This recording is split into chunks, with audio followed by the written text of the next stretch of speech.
I'm Pete Nowaski with Nowaski Suspension, and today I'm standing next to Paisley King.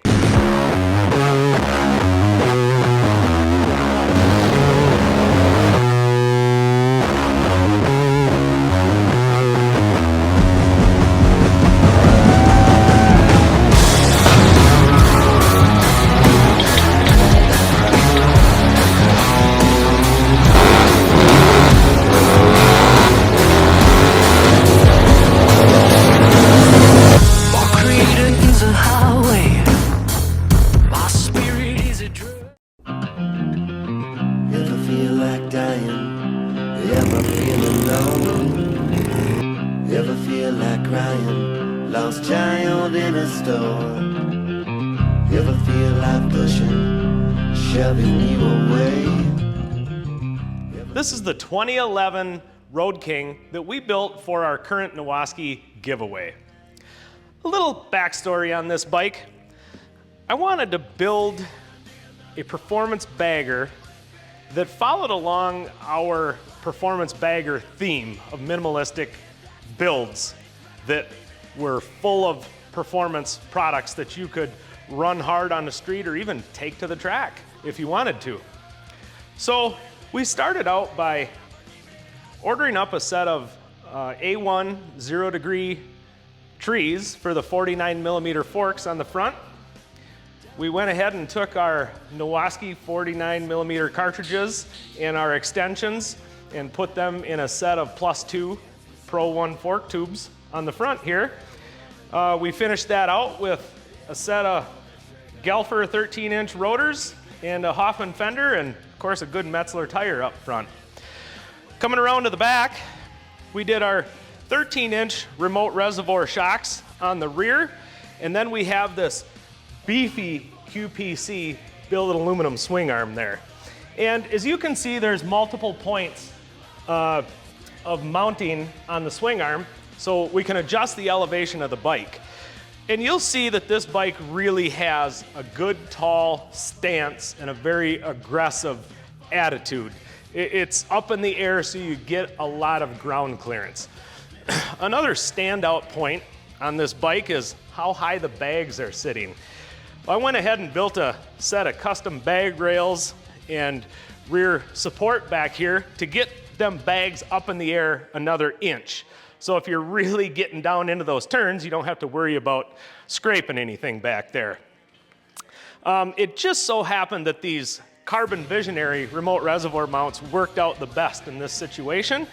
And we got them bolted on there and everything is in a great place where you can easily adjust things and they don't get in the way.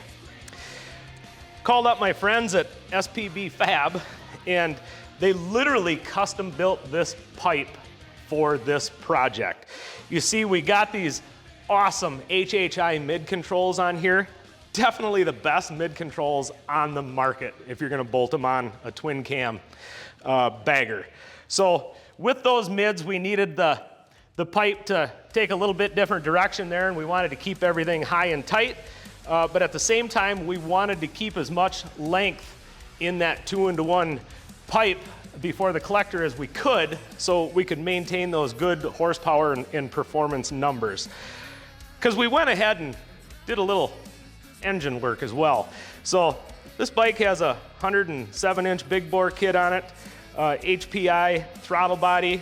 We've got S&S carbon fiber teardrop air cleaner, fueling cam chest kit and cam in there. So this thing is really healthy. And of course, I've got it all dialed in with a ThunderMax ECM. So definitely the way to go.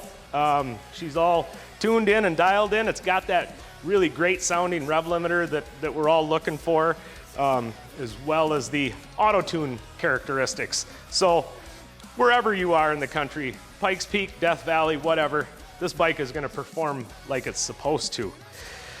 As far as the clutch, we have upgraded DP plates in there. We have a Nowaski billet derby cover on it.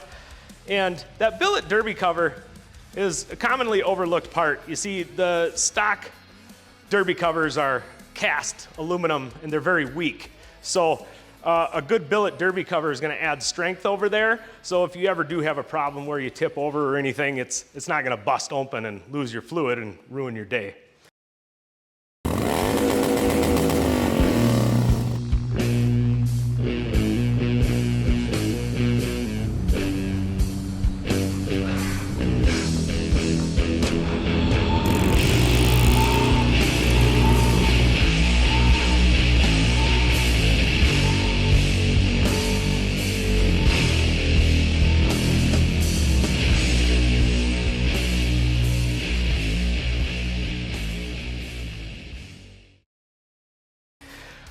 We have on here as well the Nowaski King risers.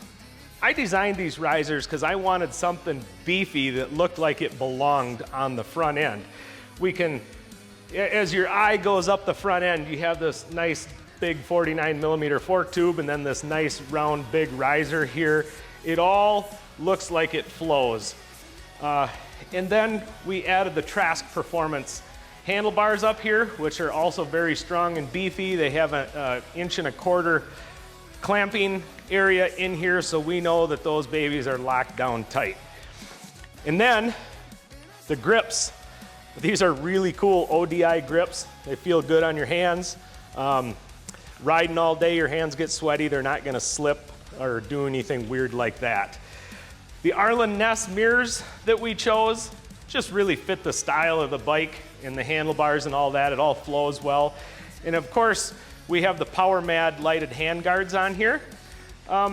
Obviously, we like to do more of a naked, minimalistic style, so the handguards offer a little protection from the elements for your hands, and then they're also lighted as well, so we have our turn signals in here and a little bit of forward lighting.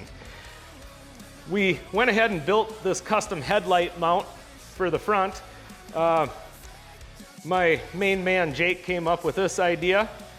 We actually took a Road Glide fairing mount and put some fixed lights up here for some added lighting on those night rides. So we have a Koso gauge and dash up here. It's kind of a go-to system for us.